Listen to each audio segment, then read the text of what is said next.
जब भी कोई घटना, विषय, मुद्दा या परिवर्तन समाज को झंझोड़ता है, उद्वेलित करता है, तब शुरू होती है एक बहस। पक्ष विपक्ष में चलते हैं तर्क, जन्म लेते हैं विचार। चर्चा, बहस, तर्क वितर्क से लेकर विचार बनने तक का सफरनामा है मून न्यूज का कार्यक्रम नजरिया। समसामयिक विषयों पर सीधी बात, नजरिया। स्थानीय मुद्दों पर आपकी आवाज, नजरिया। का स्वागत है।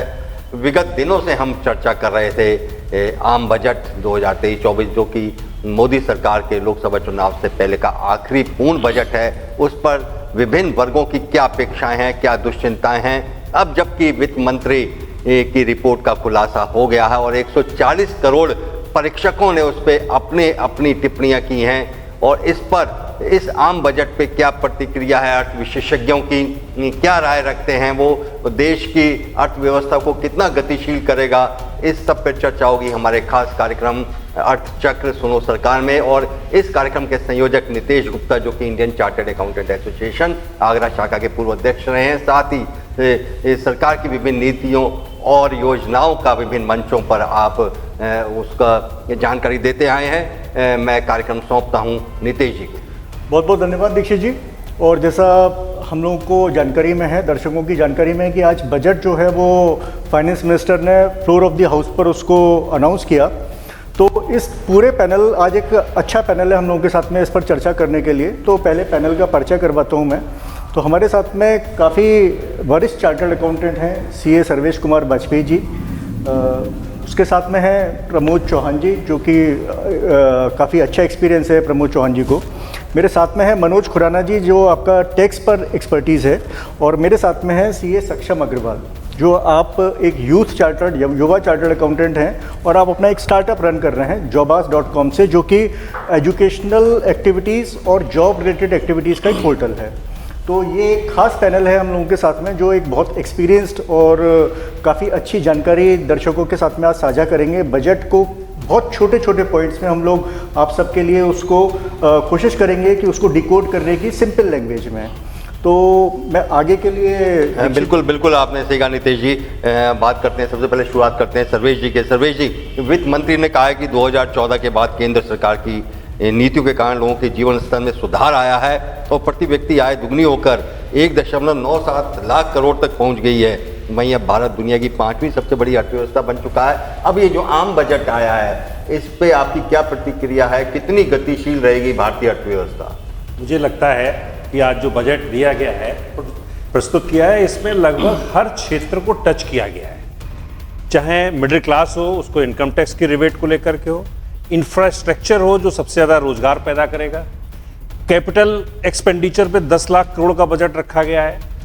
मुझे लगता है सबसे ज़्यादा इस बार जो ध्यान दिया गया है वो रोजगार हमारा कैसे बढ़े, उसको ध्यान में रखते हुए हमारे सारे एक्सपेंडिचर्स को डिवाइड किया गया है। एमएसएमई में बहुत सुधार की गुंजाइश थी, वहाँ पर भी बहुत अच्छे प्रोविजन किए गए हैं और निजी क्षेत्र को बहुत बढ़ावा देने की कोशिश की गई। सारी चीज़ों में मुझे लगता है सबसे ज़्यादा जो फोकस रखा गया है वो रोजगार के अवसर, इसीलिए खर्च आदमी ज़्यादा करे उस पर ध्यान में रखते हुए इस बजट को प्रस्तुत किया गया। प्रमोद जी, ये उम्मीद की जा रही थी ये मोदी सरकार का लोकसभा चुनाव से पहले का आखिरी पूर्ण बजट है और इसमें जितनी भी समाज की अपेक्षाएं, आम आदमी की अपेक्षाएं हैं, उनको पूरा करने का सरकार प्रयास करेगी। आम आदमी की जेब में कुछ पैसा ज़्यादा आएगा, उद्योग को बढ़ावा मिलेगा, महंगाई कम होगी, रोजगार में वृद्धि होगी। क्या आप सहमत हैं कि ये बजट इन जो अपेक्षाएं थी इनको पूर्ण करने में कामयाब होगा? निश्चित रूप से बजट जो उद्देश्य आपने बताए हैं उनको पूरा करने में कामयाब होगा ही। पिछले 9 बजट जिन्होंने ध्यान से सुने होंगे और इस सरकार की कार्यप्रणाली को जिसने ढंग से समझा होगा, उसमें किसी भी व्यक्ति को कोई ऐसे बहुत उपहार सौगात मिलने वाले बजट की कोई अपेक्षा नहीं रही होगी, ऐसा मेरा विश्वास है। सरकार ने बिल्कुल बजट का एक मायने ही बदल दिया है। पिछले 8-9 वर्षों के अंदर एक भी बजट ऐसा नहीं हुआ। 2018 का बजट जो कि चुनाव से पहले का बजट था, जिससे हम आज तुलना कर सकते हैं 2023 के बजट की, उसकी भी अगर आप बात करेंगे तो उसमें भी कोई ऐसी घोषणाएं नहीं थी जो लोक लुभावन कही जा सकें।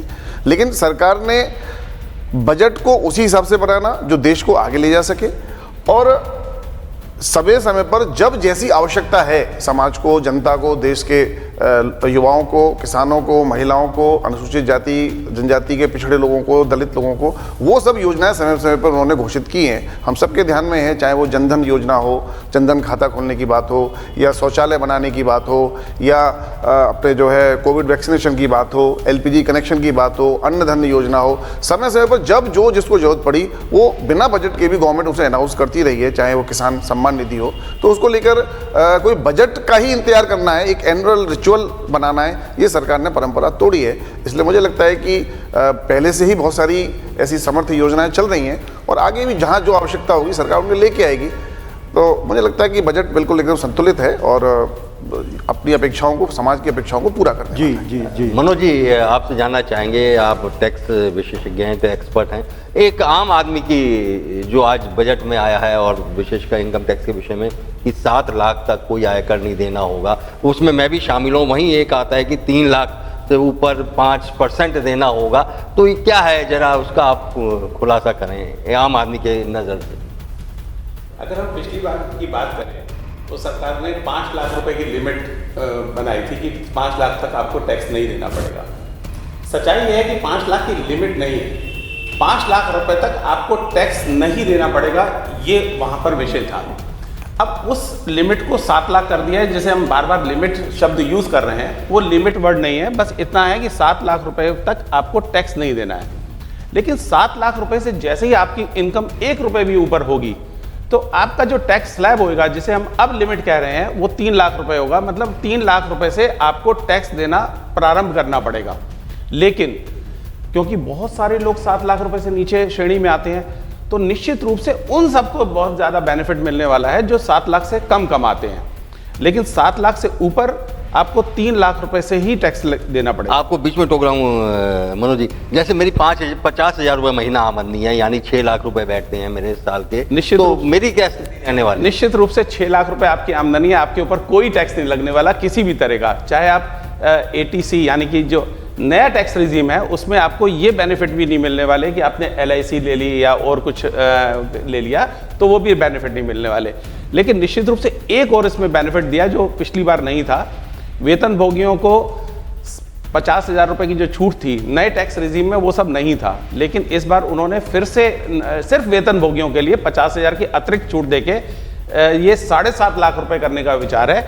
मतलब 50,000, 52,500 दरअसल वो लिमिट है, तो 52,500 प्लस 7 लाख रुपए, तो एक तरह से वेतन भोगियों को लगभग 7.5 लाख रुपए तक कोई भी टैक्स नहीं देना है। मतलब उन्हें LIC या और भी कोई बीमा वो दिखाने की, जताने की जरूरत नहीं है। मैं आपको बताऊं कि नए टैक्स रिजीम में LIC वगैरह की तो छूटें आपको मिलनी नहीं है।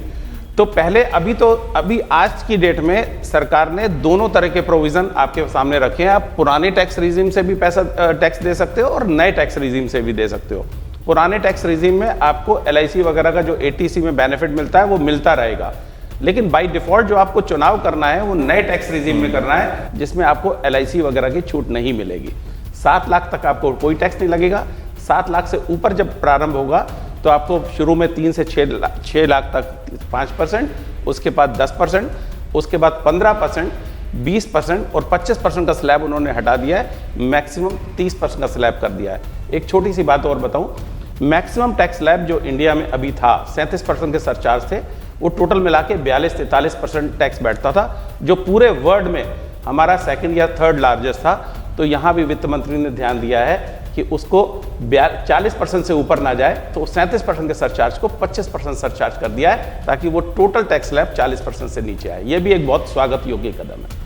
मनोज सर, एक क्वेश्चन मेरा है, जैसा कि अभी दीक्षित जी ने आपसे बात में आपने इसको अच्छे से समझाया स्लैब्स का, और तो आपको क्या लगता है कि क्या एक आम हिंदुस्तानी ये अपेक्षा कर सकता है कि उसके पास में कुछ पैसा अब एक्स्ट्रा बचेगा अगर वो पिछले साल से अपने को कंपेयर करे?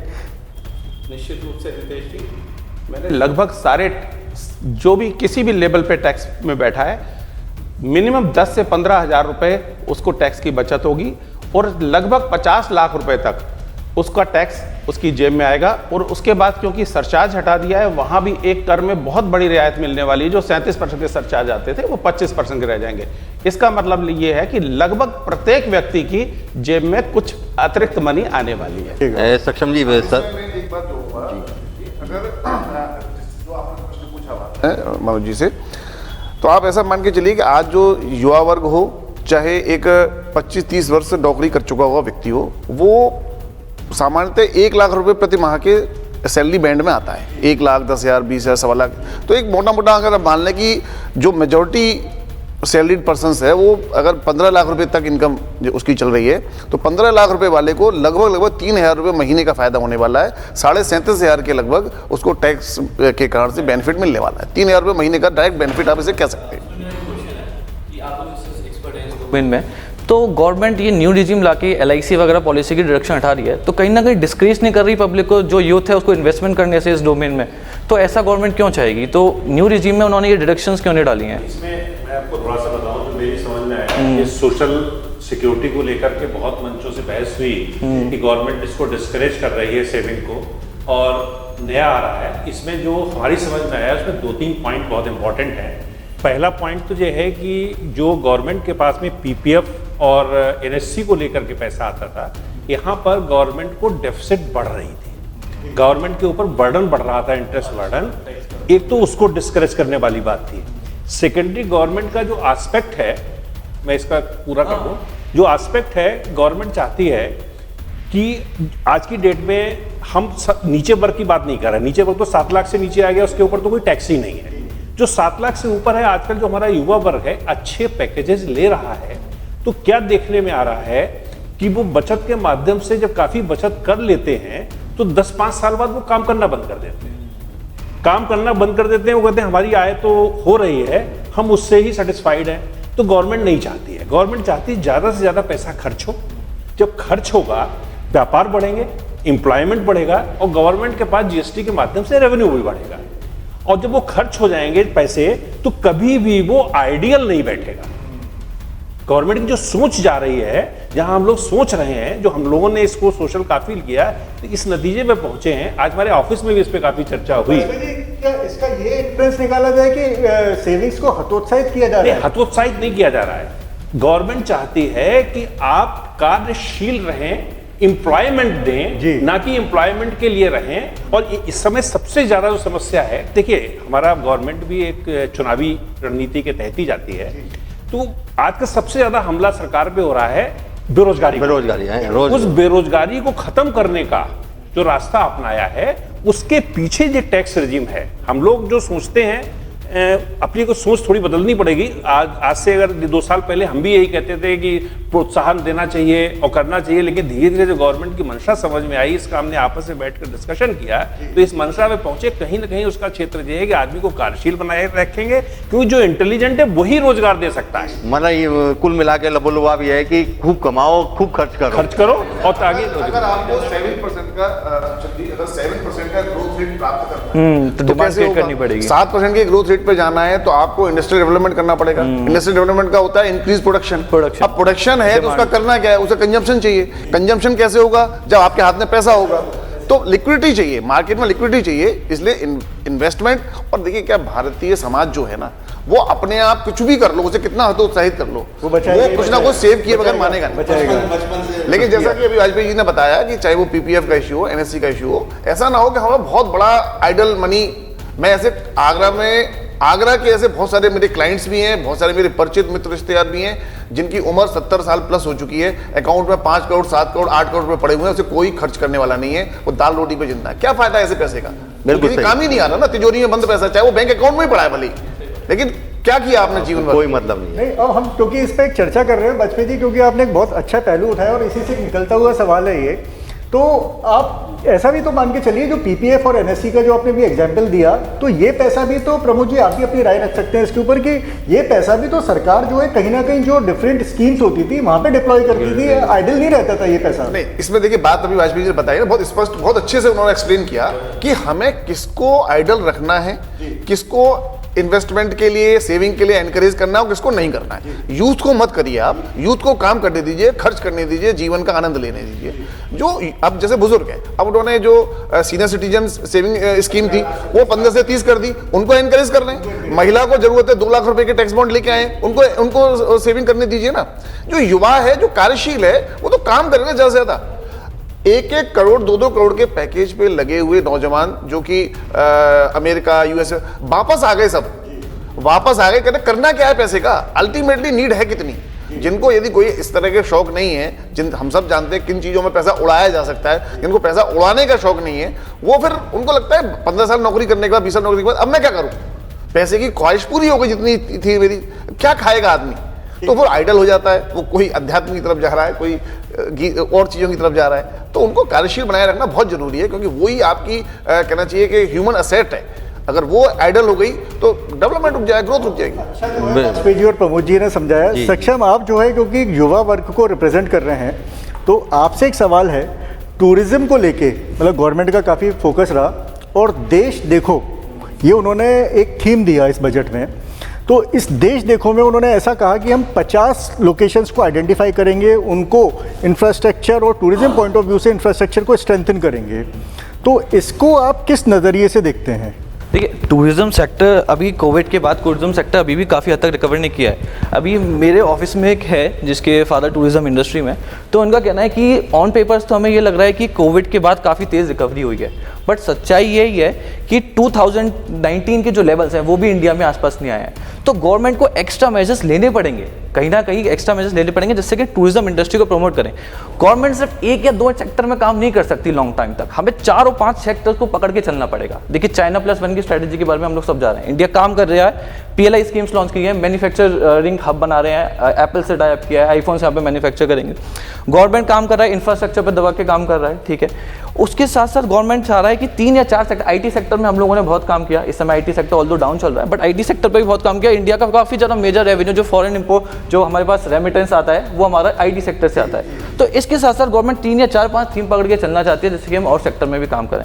अभी रिसेंटली नवंबर में ही मैं यहाँ UAE गया था, UAE ट्रैवल कर रहा था, तो वहाँ की गवर्नमेंट और मानी जाती है कि ऑर्थोडॉक्स है, उस टाइप से उन लोगों का पूरा कल्चर है, बट मैंने देखा कितना एक्टिवली उन्होंने काम किया है ट्रैवल एंड टूरिज्म पे। उन्हें भी मालूम है आने वाले सालों में ऑयल सेक्टर पिटने वाला है, ठीक है, सब लोग जानते हैं, इतनी सारी एथनॉल बन रहा है, ऑल्टरनेटिव फ्यूल की बात हो रही है, सब चीज़ों की बात हो रही है, इलेक्ट्रिक कार्स की बात हो रही है, तो उनको भी पता है कहीं ना कहीं ऑयल सेक्टर पिट जाएगा तो उनका रेवेन्यू कहाँ से आएगा।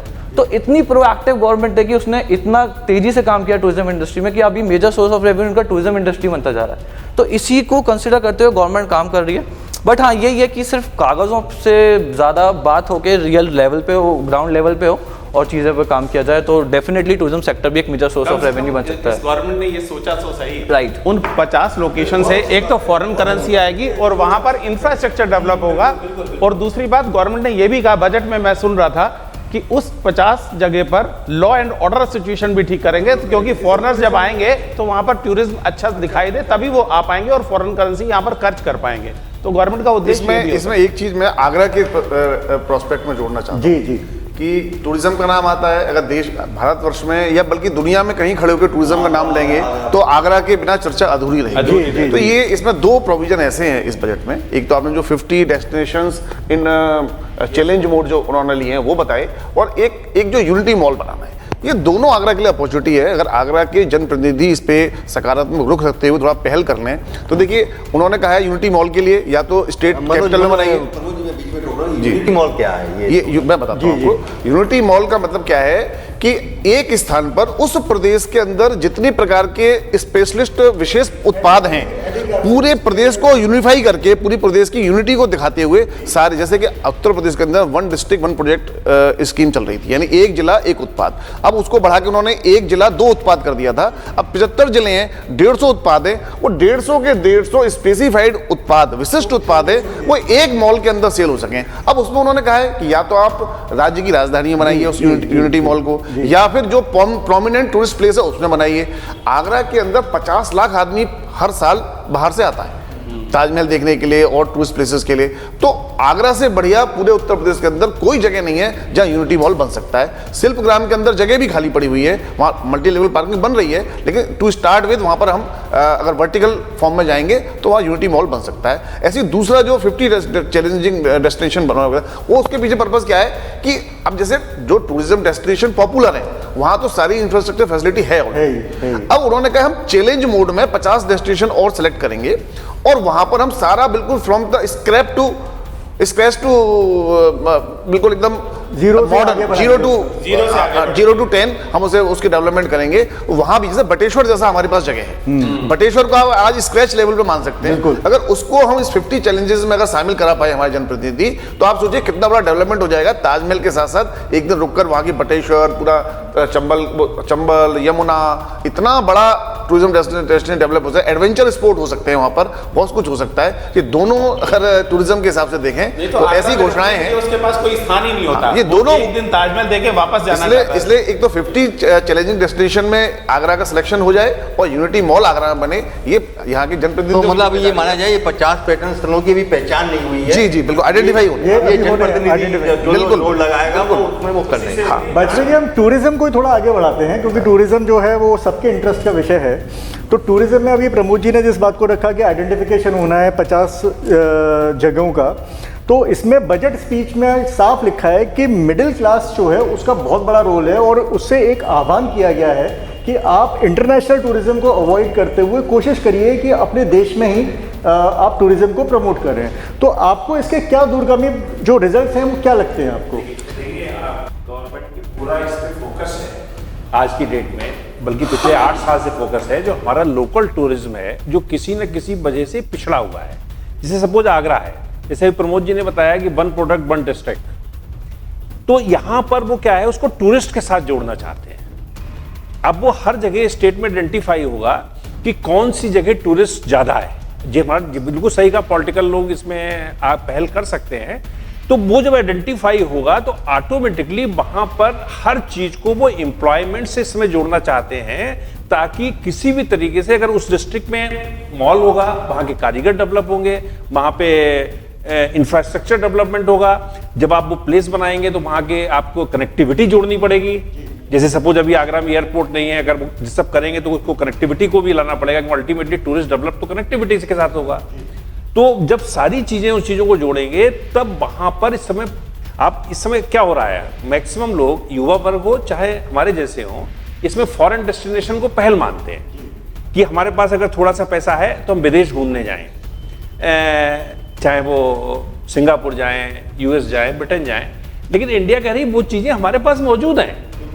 और जो हकीकत बात है कि हमने अभी गर्मियों में अरुणाचल प्रदेश पहली बार गए, वहां पे इंफ्रास्ट्रक्चर सड़कें थोड़ी खराब हैं, लेकिन वहां जैसी खूबसूरती कहीं नहीं। उसी को जोड़ने की बात है, उसी को जोड़ने की बात है, उसका रुझान हो जाए। हम भी गए तो चलते चलते थक जाते थे, होटल उतने अच्छे नहीं मिले, खाना पीना उतना अच्छा नहीं मिला, लेकिन वहां की आप सुंदरता देखोगे तो मुझे लगता है कहीं नहीं। शायद बजट में इन्हीं सब चीजों को बढ़ाने की पहल की जाएगी। दो स्कीम्स सरकार ने पहले से चला रखी हैं, देखो अपना देश, देखो अपना और स्वदेश दर्शन योजना। स्वदेश दर्शन, इन दोनों योजनाओं के पीछे युवाओं को और बाकी सब लोगों को भी ये मोटिवेट करने का प्रयास था। और उसका परिणाम मैं आपको नितेश जी बता दूं, अगर आप होटल इंडस्ट्री से बात करेंगे, हम आगरा में रहने वाले, हम आगरा के मौसम से परिचित हैं और हमारे यहाँ ये बिल्कुल चर्चित बात है कि अक्टूबर से लेके मार्च तक हमारा सीजन होता है टूरिज्म इंडस्ट्री का, होटल इंडस्ट्री का, और अप्रैल से लेके और सितंबर तक हमारा ऑफ सीजन होता है। आप पिछले वर्ष आगरा के किसी भी होटल को उठा के देख लीजिए, इन द मंथ ऑफ मई एंड जून, और कोई भी अगर जुलाई अगस्त कीजिए, एवरीवन वाज फुल। वो रिजल्ट किसका है? ये स्वदेश दर्शन योजना और देखो अपना देश। कि आज लोगों ने सोच लिया कि दुनिया में कौन सा ऐसा एनवायरनमेंट है जो भारत के किसी न किसी कोने में राउंड द ईयर अवेलेबल नहीं है। तो ये समझ में आ रही है बात। और उसमें एक और बड़ा बात इस बात का, इन टूरिस्ट डेस्टिनेशंस को धीरे धीरे डेवलप भी किया जा रहा है, इंफ्रास्ट्रक्चर भी डेवलप हो रहा है, कनेक्टिविटी भी बढ़ रही है। रीजनल कनेक्टिविटी स्कीम जो एयर कनेक्टिविटी की आई थी, उसके कारण से भी फ्लाइट्स बढ़ी हैं। तो ये हो रहा है, इसको और आगे ले जाने की बात है। तो अच्छा, हम लोगों ने चर्चा टूरिज्म पे करी। सक्षम, मेरा एक क्वेश्चन आपसे है। बजट में मतलब हम लोग 75th ईयर पे हैं और 25 साल आगे इंडिया एट 100 को टारगेट किया गया है। तो उसमें दो चीज़ें खास तौर से इनिशियल रिमार्क्स में बोली थी। एक तो विमेंस को लेके, विमेन एम्पावरमेंट को लेके कि 81 लाख सेल्फ हेल्प ग्रुप्स हैं, इनके एम्पावरमेंट को लेके बात की गई है कि इनको एम्पावर किया जाए। दूसरा, जो ट्रेडिशनल हमारे आर्टिजियंस हैं, शिल्पकार हैं, उनका अपलिफ्टमेंट हो।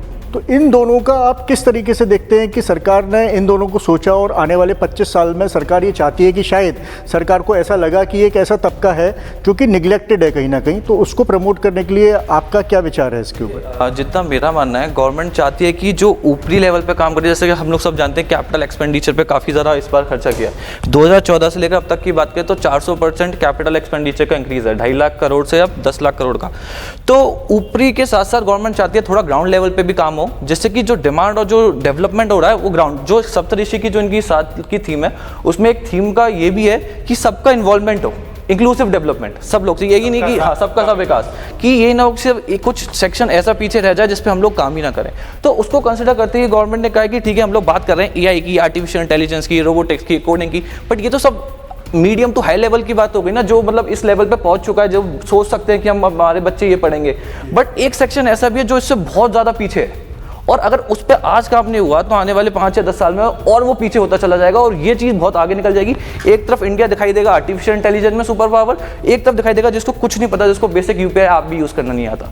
तो इसलिए गवर्नमेंट चाहती है कि हम लोग और जो सेक्शंस हैं उनको भी कवर करते हुए काम चले, जो आर्टिशियन है, शिल्पकार हैं, जो छोटे छोटे लेवल पर काम करते हैं, उनका भी अपलिफ्टमेंट हो। जो 20-30 साल पहले जो डिमांड होती थी उनकी, वो डिमांड हट गई है। ट्रेडिशनल चीज़ों की जो डिमांड है वो अब क्रिएट ही नहीं हो रही है। तो गवर्नमेंट चाहती है कि वो भी एक तरीके से प्रमोट हो, डिमांड क्रिएट हो। जैसे उन्होंने बताया कि यूनिटी मॉल की बात हो रही है, तो वहाँ पे जब वो शोकेस करेंगे, जो ये आर्टिशियंस हैं शोकेस करेंगे हमारी एक्सपर्टीज़ है इस डायरेक्शन में, हम भी बेस्ट चीज़ बनाते हैं, तो वहाँ पे टूरिस्ट अट्रैक्ट होकर वो चीज़ को खरीदेगा। दूसरा, वहाँ पे हम लोग ट्रेन भी करेंगे लोगों को, जिससे कि जो वो प्रोडक्ट ऑफर कर रहे हैं वो क्वालिटी प्रोडक्ट हो और वो मैच कर पाए उस लेवल को। तो इससे लॉन्ग टर्म में ये फ़ायदा होगा कि दोनों चीज़ों पर हम लोग काम कर पाएंगे, और जो उसकी थीम है इंक्लूसिव डेवलपमेंट, वो उस पर सक्षम रहेगी। Pramod ji, agriculture accelerator fund, इसका सरकार ने एक आइडिया दिया है, तो इसमें जो स्टार्टअप्स हैं उनके लिए कुछ बातें रखी गई हैं, तो क्या आप इस पर कुछ अपने विचार रखेंगे? देखिए, हम सबके ध्यान में है कि भारत में लगभग 60% लोग एग्रीकल्चर से जुड़े हुए हैं, और जिन क्षेत्रों में हम पीछे भी थे उन क्षेत्रों में भी पिछले 7-8 वर्षों में भारतवर्ष ने कृषि के क्षेत्र में, यदि हम जाएं, सिर्फ मैं कृषि की बात करता हूं, तो हमने बहुत सारे माइलस्टोन्स अचीव किए हैं। आज स्थिति ये है कि हम सरप्लस फूड की कैटेगरी में आ गए हैं। दुनिया में कुछ ही देश ऐसे हैं जो सरप्लस फूड की कैटेगरी में, यानी जितना हमारे देशवासियों को चाहिए भोजन, उससे अधिक अन्न हम उपजा रहे हैं। और उसी का परिणाम है कि इस कोविड वाले पीरियड में अपने देश में कुछ भी हुआ हो, लेकिन मुझे नहीं लगता कोई एक व्यक्ति भी भूखा सोया होगा, चाहे उसको 2 महीने काम ना मिला हो। उसके पीछे समाज भी है, और साथ साथ सरकार की विभिन्न जो अन्न की योजनाएं थी, 80 करोड़ लोगों को सरकार, हाँ, अगले 1 साल में 2 लाख करोड़ रुपए उस पर खर्च करने की बात है। तो ये सब हमारे, इसके पीछे क्या है कि हमारे यहाँ जो ग्रेन प्रोडक्शन है वो बढ़ रहा है। अभी आपको ध्यान में होगा कि प्रधानमंत्री नरेंद्र मोदी जी की पहल पर ही संयुक्त राष्ट्र ने इस वर्ष को 2023 को मिलेट ईयर घोषित किया है। जो मोटा अनाज, वास्तव में ट्रेडिशनल अनाज तो हमारे वही था। गेहूं तो भारतवर्ष में पैदा ही नहीं होता था, वो तो अमेरिका से आया, वो बीज ही अमेरिका से आया। हमारे यहाँ तो मोटा अनाज ही खाया जाता था। क्यों खाया जाता था? क्योंकि आयुर्वेद हम पालन करते थे और हमारे यहाँ वही श्रेयस्कर माना गया, इसलिए हमारे यहाँ चलता था वो। अब उसमें है क्या कि जब ग्रेन प्रोडक्शन बढ़ रहा है तो अल्टीमेटली आप सरप्लस स्टेट में आ गए। आप कंज्यूम कितना करोगे? जब कंज्यूम नहीं कर पाओगे तो क्या करोगे? वेस्ट होगा। वेस्टेज से बचाने के लिए उन्होंने कहा कि हम इसमें जो स्टार्टअप्स हैं वो शुरू हों। हमारे जो देशी भोजन है, देसी जो व्यंजन है, किसानों की जो प्रॉब्लम्स हैं उनका सोल्यूशन हो। हाँ, उनका नहीं, देखिए क्या है, जब आप जैसे गाय की बात होती है, हमारे उदाहरण के लिए मैं बताया, एग्रीकल्चर गाय से जुड़ा हुआ है, गाय की बात होती है, गाय को हमें बेनिफिशियल बनाना है किसान के लिए। तो अब क्या, गाय के दूध से बेनिफिशियल नहीं बन सकती। गाय के जो और बाय प्रोडक्ट्स हैं उनको भी कहीं ना कहीं आपको मार्केट में लाना पड़ेगा। उनका गोवर्धन इसीलिए गोवर्धन उसमें लाया गया है, गाय के सारे प्रोडक्ट यूज हो सके। और हमारा उसके पीछे थीम यही है कि अन्न जो सरप्लस अन्न हो रहा है उसको लेकर हमारे एग्री बेस स्टार्टअप्स आए और उसको एक्सलेट करने के लिए उसमें जैसे युवा हैं, अब जैसे सक्षम जैसे युवा जो लोग हैं उनको मन करता है कि हम कुछ नया शुरू करें, तो उन्होंने अगर सोचा कि एग्री बेस्ड कोई प्रोडक्ट बनाना है, और जब पिज्जा बर्गर पूरी दुनिया में जा सकता है, KFC पूरी दुनिया में जा सकता है, तो हमारा समोसा क्यों नहीं जा सकता? अब समोसा अगर जाएगा तो साथ में आलू भी जाएगा ना। अब जब आलू जाएगा तो आलू किसानों की समस्या दूर होती है। मोदी जी, आपने अभी एग्रीकल्चर एक्सीलरेटर फंड की उपयोगिता को अच्छे से समझाया, और क्योंकि खुराना साहब आपने मिलेट्स का जिक्र किया, तो मिलेट्स को लेके काफ़ी आज वित्त मंत्री जी ने अपनी बात को रखा, और उसमें मैं इस क्वेश्चन को थोड़ा सा आगे बढ़ाते हुए कि आप इसको एक्सपोर्ट से कैसे लिंक कर सकते हैं, ये थोड़ा सा आप अगर इस पर और मिलेट्स को लेके स्पेसिफिकली मिलेट्स को लेके। देखिए, मोदी जी की एक तो चीज़ बहुत अच्छी है कि उन्होंने आत्मनिर्भर भारत का जो संदेश दिया है कि हर चीज़ प्रोडक्ट यहाँ बनने चाहिए, और यहाँ बनने के बाद उसका एक्सपोर्ट सरप्लस बने, और हम लोग इस बात को स्थापित कर पाएँ कि हमारे देश का प्रोडक्ट सर्वश्रेष्ठ है, और वो आयुर्वेद से जुड़ा। मैं छोटी सी एग्जांपल देता हूँ। हमारा देश श्री अन्ना 7 प्रोडक्ट हैं, जो रागी और ये सब ज्वार बाटा वगैरह वगैरह। आज हमारा देश इन 7 प्रोडक्ट का विश्व में नंबर 1 देश हो गया है, और हमारे पास वो सरप्लस वो प्रोडक्ट है, तो हम आज इस श्रेणी में आ गए। हमारा देश पूरे वर्ल्ड का 2nd लार्जेस्ट एक्सपोर्टर हो गया है। ये तभी होगा जब हम दुनिया को आयुर्वेद समझा पाएंगे और इनका ये बता पाएंगे कि बाकी प्रोडक्ट से कितना अच्छा है, आपके स्वास्थ्य के दृष्टिकोण से भी अच्छा है। अगर हम ये नहीं बता पाए दुनिया को, तो हम अपने प्रोडक्ट को बाहर नहीं बेच पाएंगे। एक छोटा सा एग्जाम्पल देता हूँ। मेरा एक क्लाइंट है जो 1 करोड़ की सेल करता था सिर्फ कोल्ड ड्रिंक्स की। आज वो कहता है कि सिर्फ 2% की रह गई है, क्योंकि लोगों ने नारियल पानी पीना शुरू कर दिया। आप हर चौराहे पे देखेंगे नारियल पानी बिक रहा है, इसका मतलब पैसा किसान के पास जा रहा है। ये हमारे देश की सोच ही तो हो सकता है, हमारे देश के पॉलिटिकल सोच हो सकता है कि ये इन चीज़ों को कैसे खत्म कर दें और अपने चीज़ों को कैसे आगे बढ़ाएं, और स्वास्थ्य के दृष्टिकोण से भी अच्छा है, वैसे भी अच्छा है। तो इससे हमारा एक्सपोर्ट भी बढ़ेगा और हमारा डोमेस्टिक कंजम्पशन भी इन्हीं चीज़ों की ओर जाएगा। एक चीज और इसमें बढ़ेगी, आप देखिए ना, जो अभी बताया ना, शायद सक्षम ने बताया था, पर कैपिटा इनकम, शायद आपने शुरुआत में बताया था, पर कैपिटा इनकम जो हमारी डबल हुई है, वो ऐसी तो हुई है ना। अब नारियल पानी वाले बेचने वाले के पास भी पैसा जाने लगा, और जो पैदा कर रहा है उसके पास भी जाने लगा, किसान के पास भी पैसा, हमारा पैसा हमारे पास रहने लगा, तो पर कैपिटा इनकम अपने आप बढ़ेगी। होता है वहां पर कोको कोला कम होगी, पेप्सी कम होगी, नारियल बढ़ेगा, इसका मतलब वहां भी पैसा जा रहा है, हमारे पास हमारा स्वास्थ्य भी ठीक हो रहा है। तो हर दृष्टिकोण से अपने देश की जो यूजफुल चीजें हैं, आयुर्वेद पद्धति पे हमारा देश संस्कृति पे खड़ा है। अगर हम उस संस्कृति को आगे ले पाए, आगे संस्कृति को बता पाए, तो इकोनॉमिक बेनिफिट भी होंगे और संस्कृति भी आगे जाएगी। अगर युवा वर्ग जो है वो मोटे अनाज में, क्योंकि बिजनेस अपॉर्चुनिटीज़ काफ़ी बन सकती हैं, मिठाई से लेके केक से लेके और इस तरीके के कई आइटम्स हैं, जो युवा वर्ग अगर मोटे अनाज में जाए, श्री अन्न जिसको बोला गया है, तो अपॉर्चुनिटीज़ बनती उसमें हैं। एक रागी जैसे प्रोडक्ट है, पूरे विश्व में कहीं नहीं होता है, हमारे देश में रागी होता है, और ये आयुर्वेद में लिखा है कि रागी का इस्तेमाल वीट के इस्तेमाल से ज्यादा अच्छा है। इसीलिए उसे श्री अन्न, नहीं वीट अन्न। अगर आप वीट की बात करते हैं तो जो ओबेसिटी है, वो मोटापा जिसे कहते हैं, वो वीट से बढ़ता है। जो बेली है आज हमारी, जो पेट निकले हुए हैं, उसको कहा ही विदेशों में कहा ही आज ये जा रहा है कि दिस इज वीट बेली। आपने गेहूं खाया है, उसके कारण से पेट निकला है। अगर आप देखें पुराने समय में आपको कोई पेट निकला हुआ, मतलब रेयरेस्ट ऑफ रेयर, आज हर दूसरा बच्चा पेट निकाल के बैठा हुआ, तभी उसको श्री नाम दिया है। श्री का मतलब यही है। WTO के एग्रीमेंट की वजह से हम किसी भी बिजनेस को यहाँ रिस्ट्रिक्ट तो कर नहीं सकते, जी। क्योंकि वो हमारी कंपल्सन है। हम अपने प्रोडक्ट को कैसे मार्केटिंग करके आगे बढ़ाएं, कैसे उसके फायदे विश्व को बता पाएं, वो चीज सरकार कर रही है, और सरकार के साथ हम लोग उसको साथ भी दे रहे हैं, और उसके फायदे होने की वजह से हम लोग उसको आगे बढ़ा रहे हैं। वो एक धीरे धीरे कदम है, लेकिन आगे आगे बढ़ता जाएगा। एक प्रश्न उठता है कि कोविड के बाद सरकार बात करती है रोजगार पे, और विशेषकर भारत सरकार स्टार्टअप पे काफ़ी जोर देती आई है। तो यदि हम इस बजट को देखें तो स्टार्टअप के लिए क्या ये ग्रोथ इंजन साबित होगा? अगर मैं आपको बताऊं, स्टार्टअप इकोसिस्टम जो हमारा करंटली चल रहा है, हमारा 3rd नंबर पे है, पहला US, फिर चाइना, फिर हमारा इंडिया। तो स्टार्टअप इकोसिस्टम जितना तेजी से बढ़ रहा है, गवर्नमेंट ने ठीक है कंट्रीब्यूशन किया है, बट जितना मेरा मानना है यूथ ने उससे ज़्यादा अपना योगदान दिया है। यूथ इंडिया का मतलब इतना जो उसके अंदर जो एंटरप्रेन्योरियल स्पिरिट है वो बहुत ज़्यादा है इंडियंस के अंदर, जिस वजह से इतनी तेज़ी से यूनिकॉर्न्स बने हैं, और इन स्टार्टअप का बहुत मेजर रोल है इंडियन इकोनॉमी को ग्रो करने में। तो गवर्नमेंट ने अब कुछ स्कीम्स आज अभी भी लाए हैं कि टैक्स एग्जेम्पशन वगैरह गवर्नमेंट काम कर रही है स्टार्टअप्स वगैरह पर, वो सब ठीक है, बट और जितनी ज़्यादा अवेयरनेस बढ़ेगी लोगों के बीच की स्टार्टअप करके भी, ज़्यादा देन जॉब सीकर हम लोग जितना ज़्यादा जॉब क्रिएटर बनेंगे उतना ज़्यादा फायदा रहेगा। जैसे कि इनके जो सप्तऋषि हैं, 7 हमने बड़ा बजट की 7 थीम रखी गई हैं, उसमें सप्तऋषि जिसे बोला गया है, उसमें से एक इनकी थीम है यूथ पावर। यूथ पावर, हाँ, यूथ पावर में इन्होंने यही बात करी है कि कितना हम लोग अपॉर्चुनिटीज क्रिएट करें, कितना यूथ को ट्रेन करें, कितना उसके अंदर एंटरप्रेन्योर जो स्पिरिट है उसको जगाएं। तो एक गवर्नमेंट थीम तो दे रही है, बार बार पुश कर रही है स्टार्टअप की तरफ, ठीक है। और गवर्नमेंट का जो प्रधानमंत्री जो कौशल विकास योजना है उसमें भी बात करी है न्यू एज टेक्नोलॉजीज की। गवर्नमेंट की जो न्यू एज टेक्नोलॉजीज हैं, जिसपे आर्टिफिशियल इंटेलिजेंस, रोबोटिक्स, इस पे जितना ज़्यादा ट्रेनिंग हम लोग बच्चों को प्रोवाइड कर सके उतने प्रोवाइड करना। एजुकेशन का जो बजट रखा गया है उसमें खास इंक्रीमेंट नहीं है, 8% का इंक्रीमेंट है, 1,12 करोड़ के आसपास का उन्होंने एलोकेशन किया गया है। तो मेरा मानना है जितना हम लोग ट्रेनिंग और डेवलपमेंट में और खर्च कर सकें और उसको मोटिवेट कर सकें, उतना ही हमें रिपल इफेक्ट मिलेगा, उतना ही ज़्यादा बच्चे ट्रेन होंगे। जैसे कि मैं आपको कुछ फैक्ट शेयर करता हूँ, कुछ डेटा शेयर करता हूँ। इंडिया में लास्ट ईयर 2022 में 100 बिलियन का फॉरेन रेमिटेंस आया था, ठीक है। तो 100 मिलियन का फॉरेन रेमिटेंस कौन भेज रहा है? इंडिया का यूथ जो बाहर काम कर रहा है। पूरे वर्ल्ड में सिर्फ इंडिया ही है जो इस लेवल का रेमिटेंस लेके आता है, ठीक है।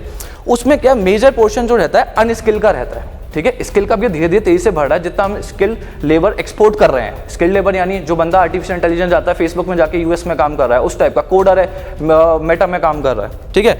तो जितना ज़्यादा स्किल्ड लेबर हम यहाँ पे ट्रेन करके बाहर भेजेंगे, उतना ही ज़्यादा फॉरेन रेमिटेंस हमारा बढ़ता जाएगा।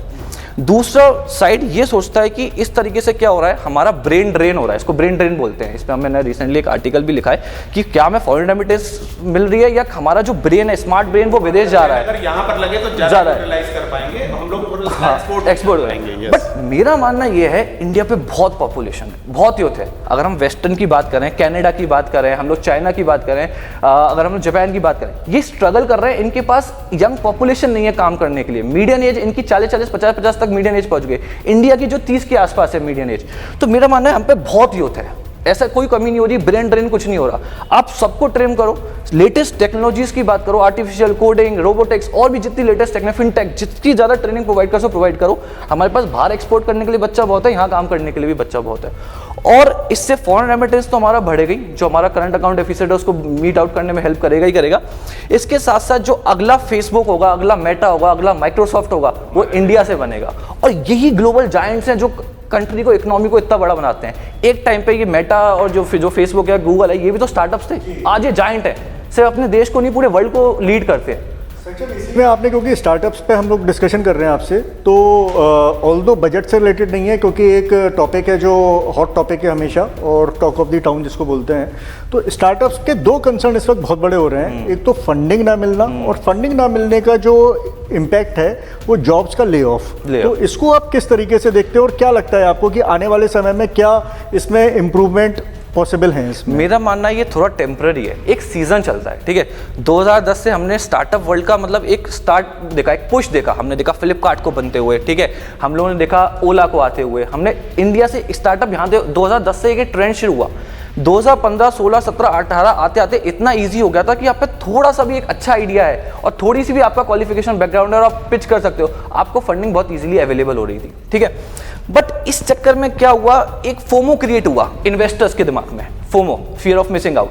इन्वेस्टर्स जो है, जो हमारे सीक्वा कैपिटल, जो बड़ी बड़े वर्ल्ड में कैपिटल है, उनके फोमो क्रिएट हुआ कि अगर हम इंडिया में स्टार्टअप्स में इन्वेस्ट नहीं कर रहे हैं तो हमारा कहीं नुकसान ना हो जाए, हमारे को एग्जिट अपॉर्चुनिटीज मिस ना करें। क्योंकि ये लोग भी at the end of the day जो इन्वेस्टर्स हैं, ये इंडिया को बढ़ाने के लिए थोड़ी ना बैठे हैं, ये बैठे हैं कि भाई मैं 100 रुपये लगा रहा हूँ, मैं एग्जिट लूँ 150 रुपये में, ठीक है।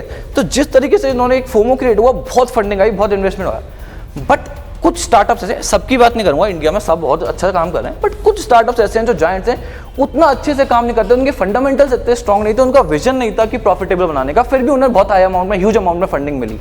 तो वो एक्सपीरियंस उससे इन्वेस्टर्स का खराब हुआ। जैसे हम पेटीएम की बात करें, ठीक है, सॉफ्ट बैंक में इतनी फंडिंग लगा रखी है, ओयो की बात करें, ऑल्दो ठीक है, हम आर्ग्यूमेंट है कि आने वाले कुछ 5 साल 10 साल में ये लोग प्रॉफिटेबल हो जाएंगे, ठीक है, बट अभी भी ये प्रॉफिटेबल नहीं है। और रिसेंटली आपने पढ़ी होगी, अभी एक स्टार्टअप है गो मैकेनिक करके, उसकी एक रिपोर्ट आई है फ्रॉड की, जिसकी इन्वेस्टिगेशन हुई है ईवाई में। तो इससे इन्वेस्टर्स का कॉन्फिडेंस थोड़ा शेक होता है, ठीक है, ट्रस्ट इश्यूज आते हैं। कहना है कि ये बहुत ज़्यादा लंबा नहीं चलेगा, ये धीरे धीरे सीरियस हो जाएंगे। गवर्नमेंट ने इस चीज को ध्यान में रखते हुए इनकम टैक्स में भी चेंज किया है, जो carry forward losses, usually startup में शुरू में बहुत दिन लॉस बियर करना पड़ता है, तो अभी तक जो 7 साल का पीरियड था उसको 10 साल कर दिया। और 3 कंसेक्यूटिव में उसको करना है। तो ये मान के गवर्नमेंट भी चल रही है कि 10 मोटे तौर पे कि 10 साल में, अब आप जब देखेंगे 10 साल में 3 साल में इतना जबरदस्त प्रॉफिट होगा, उस लॉस को सेट ऑफ करेगा। जो प्रोविजन जो लाया गया है, वैसे नहीं सोच के लाया गया, 7 से 10 किया गया, तो गवर्नमेंट भी ये मान के चल रही है कि 10 साल में भले शुरू में लॉस हो जाए, वो 3 साल आपको वो सब कवर करेगा। एक और प्रश्न, ड्यूरेशन ही बदल गया है। एग्जैक्टली, आपका चेंज होता है स्टार्टअप में, तो भी आपको बेनिफिट मिलेगा। स्टार्टअप की जो पूरी स्कीम फ्रेम की गई है ना, वो 10 साल का टेन्योर लेके ही की गई है। जैसे अभी जो 1 साल उन्होंने और बढ़ा दिया है, कोई स्टार्टअप जैसे 16 से शुरू पॉलिसी आई थी, 16 में आई थी, 16 से लेकर उन्होंने फिर 1 साल इंक्रीज, उसमें भी 10 साल का ही है। और 10 साल का टाइम आपको देते हैं from the Inception of the startup, और उसमें किसी भी 3 साल के प्रॉफिट को आप, लेकिन कंसेक्यूटिव होने चाहिए वो 3 साल, चाहे आप 8, 9, 10 में ईयर के करा लो, तो वो गवर्नमेंट ने काफी लिवरेज दिया है। अभी ये कैरी फॉरवर्ड लॉसेस का भी दे दिया, पहले से भी दे रखा है, तो ये मान के चल रहे हैं स्टार्टअप मींस कि वो धीरे धीरे ही ग्रो करेगा। पे चर्चा कर लेते हैं कि बजट में वित्त वर्ष 2023-24 के लिए रेलवे को 2.40 लाख करोड़ रुपए आवंटित किए गए हैं, और जैसा वित्त मंत्री का कहना है कि 2014 के बाद ये कई टाइम्स अधिक रखा गया है, तो इसका क्या इम्पैक्ट होगा इकोनॉमी पे और इंफ्रास्ट्रक्चर पे? देखिए क्या है कि आज जो दुनिया भर में यदि हमें अपने प्रोडक्ट्स को कम्पिटिटिव बनाना है, तो हमें अपनी लॉजिस्टिक कॉस्ट कम करनी पड़ेगी। सबसे बड़ी बात यह है कि हमें अपनी लॉजिस्टिक कॉस्ट कम करनी पड़ेगी, यानी कि जो माल भाड़ा है वो हमें घटाना पड़ेगा, ट्रेन की स्पीड बढ़ानी पड़ेगी, ड्यूरेशन हमें घटानी पड़ेगी एक जगह से दूसरी जगह पहुंचाने के लिए। तो जो 2.4 लाख करोड़ का बजट दिया है, उसमें जो मेजर थ्रस्ट है इस बार, वो इस बात पे है कि फर्टिलाइजर कहाँ बन रहा है, पोर्ट कहाँ पे है, शुगर कहाँ मैन्युफैक्चरिंग हो रही है, उसका ट्रांसपोर्टेशन कहाँ होना है, इन सबको कनेक्ट करना है। अभी आप देखेंगे पिछले 8-9 वर्षों में, मैं अभी क्योंकि हम सब एक नए तरीके से कर रहे हैं, नव चैतन्य जैसी स्थिति में है पिछले 8-9 वर्षों से। इसका मतलब ये नहीं है कोई सरकार को प्रेज करने के लिए हम लोग बैठे हुए हैं, लेकिन कुछ चेंजेस जो हुए हैं फंडामेंटल, वो हमें प्रेज करने ही पड़ेंगे। आज से 10 साल पहले आप जाएंगे तो जो मालगाड़ी की एवरेज स्पीड थी वो 23 किलोमीटर पर आवर थी इंडिया के अंदर, now it is 46 kilometre per hour, double हुई है। तो ये जो 2.4 लाख करोड़ के फंड की आपने बात करी, जो नया कैपिटल इन्फ्यूजन करना है, जो सरकार नया उसमें पैसा डाल रही है, ऐसी अगर इलेक्ट्रिफिकेशन की बात करें, हम बात करते थे 10 साल पहले कि इस साल हम एक 500 किलोमीटर को और इलेक्ट्रीफाई करेंगे, इस साल हम 200 किलोमीटर को और। आज स्थिति है 100% कर चुके, 100% हमारे रेलवे ट्रैक इलेक्ट्रीफाई हो चुके। तो अब हमें क्या करना है, कनेक्टिविटी बना। आप देखिए जो डेडिकेटेड फ्रेट कॉरिडोर बने हैं, माने हम सोचते थे मालगाड़ी निकालनी है पहले या पैसेंजर ट्रेन निकालनी है, अब अपन लोग सब उस दौर के साक्षी हैं कि हम छोटी गाड़ियों में चलते थे, पैसेंजर या छोटी जो मेल ट्रेन होती थी, और क्या अब शताब्दी निकलने वाली है 2 घंटे खड़ी रहेगी मुरैना पे। अब ये ताज एक्सप्रेस आने वाली है तो वो बामौर पे हमारी आधा घंटे ट्रेन खड़ी रहेगी। वो गए लद गए जमाने, और उस सबसे पीछे प्रायोरिटी किसकी होती थी, मालगाड़ी की होती थी। अब उनके लिए डेडिकेटेड फ्रेट कॉरिडोर है, रुकना नहीं है आपका ट्रांसपोर्टेशन। और उन्होंने खाली यही नहीं कि 2.4 लाख करोड़ रेलवेज में डाला है, चाहे वो अर्थ ट्रांसपोर्ट हो या रोड ट्रांसपोर्ट हो, चाहे NHAI की बात करें आप, तो हम बनाते थे 9 किलोमीटर सड़क पर डे, आज हम 30 kilometre per day national highway बना रहे हैं, जो कि 2025 तक 60 किलोमीटर पर डे पर ले जाना है, और 2 लाख किलोमीटर का नेशनल हाईवे नेटवर्क तैयार करना है 2025 तक। तो ये ओवरऑल बेसिकली जो आपने जो प्रश्न किया उसके पीछे बस इतना ही है कि गवर्नमेंट चाहती है कि हमारे प्रोडक्ट इंटरनेशनल मार्केट में कॉम्पिटिटिव बने, तो जो लॉजिस्टिक कॉस्ट है उसको घटाना चाहती है। और अभी जो एक सर्वे मैं कहीं पढ़ रहा था, उसमें अगर ये सारे मेजर्स अपने टाइमली चलते हैं तो हमारे प्रोडक्ट्स की कॉस्ट 7 to 10% डिक्रीज हो जाएगी इन इंटरनेशनल कॉम्पिटिटिव मार्केट। तो उसके पीछे मेन क्या, गवर्नमेंट का सारा फोकस भविष्य का भारत बनाने के ऊपर है। कोई ये एक कैपिटल एक्सपेंडिचर की पार्ट है, तो जितना ज़्यादा गवर्नमेंट कैपिटल एक्सपेंडिचर करती है ना, उतना ज़्यादा एक रिपल इफेक्ट क्रिएट होता है इकोनॉमी के अंदर। डिमांड नीचे से जनरेट होती है, रादर देन कि आप लोगों के हाथ में पैसा दे दो, उससे सिर्फ इन्फ्लेशन में कंट्रीब्यूशन आएगा। हाँ, एक कैपिटल एक्सपेंडिचर गवर्नमेंट चाहे तो खुश करने के लिए बोलता है, तो सीधा हाथ में पैसा दे, सबके हाथ में पैसा दे, बट दूरगामी प्रभाव ज्यादा देख रही है हाँ, गवर्नमेंट, शॉर्ट टर्म नहीं, ये गवर्नमेंट इलेक्शन मोड में नहीं है, राइट। तो बजट आप देख लीजिए, कभी भी आपको इलेक्शन मूड में नहीं आएगी। मुझे आज भी ध्यान है 2017 के उत्तर प्रदेश के चुनाव होने वाले थे, हमें और 2017 में बजट जो आया जनवरी फरवरी में, उसमें एक प्रोविजन ऐसा नहीं था जिसे ल्यूक्रेटिंग कहा जा सके, मतदाताओं को लुभाने वाला कहा जा सके। 2018 में कोई नहीं था।